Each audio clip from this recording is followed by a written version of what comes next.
I am in love with this crochet herringbone stitch, and I've really enjoyed making some baskets, but I wanted to show you when it comes to joining these two ends to turn it into a basket, how to best seam that. And we are going to use something called a mattress seam. Once you've fastened off your yarn and placed it on a yarn needle, we'll bring our two ends together. We have our first row that we've worked, and this is the last row that we've worked. And as those come together, they will also form this V, just like all the other rows do. But in order to do this and to seam them without having it look messy, we will use what is known as a mattress seam. Now I like to hook my yarn through, around and through that first stitch, just so it helps me join a little bit easier starting at the bottom and not have anything wonky there. So what we will first do is we will look at this other side of yarn, and we are going to loop our needle through this bottom part. So this horizontal bar here. We are going to loop our yarn through this horizontal bar on the bottom.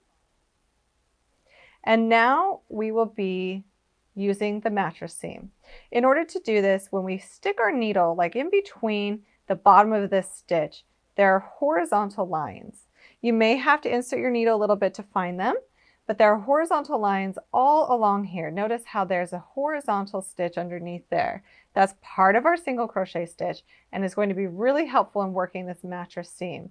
So we will go from bottom to top underneath that horizontal stitch and pull it through. And then we're going to go back to the right side and we're going to find that same horizontal stitch. And then we're going to continue to do that just from one side to the other. And at first it looks a little bit messy. You're probably wondering how this is going to work out because this isn't looking great yet. But after you do a few stitches, you pull on this and it will pull these really tightly together. So you keep pulling the working yarn until it brings this seam to be invisible. And it starts to bring these lines together for this V-stitch. You just keep doing that all the way up your work.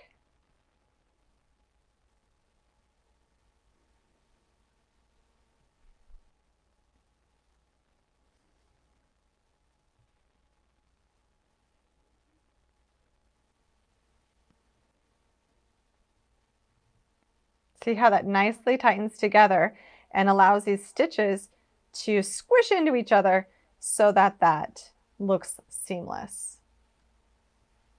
So you'll notice the top of the stitch isn't being worked. I'm working along the side of it.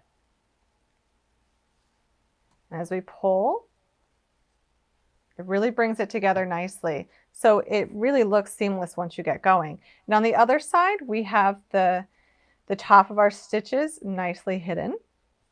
And this side is looking fantastic.